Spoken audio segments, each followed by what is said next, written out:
राजा जन करी मन मानी खिची न जबरी साया और साड़ी भेजी अब तो छोड़ दी ना।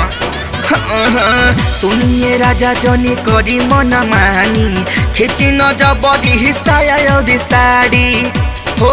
गईले भोर जानी करी दूर गतिया हो गईले भोर जानी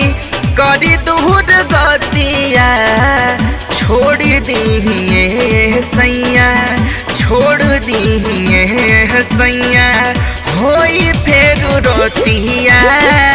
छोड़ दिए सैया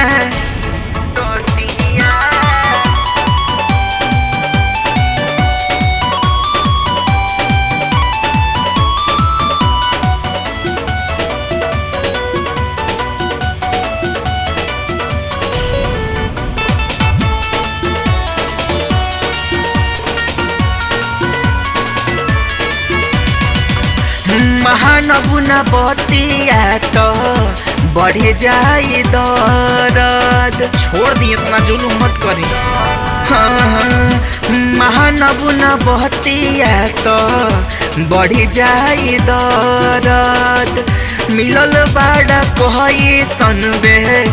दर्द तुम्हारद बहनी कम जोर जानी कर तू सतिया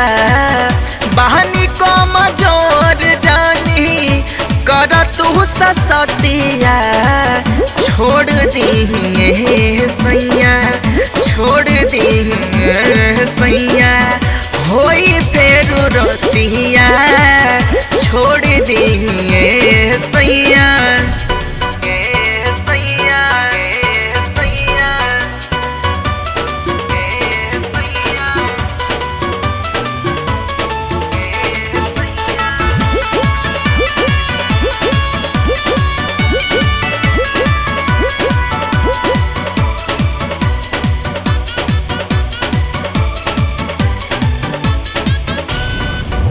बारी रे उ मोहरिया बहा चढ़ी जहनी छानी ए राजा जी बहुत भइल ए सैया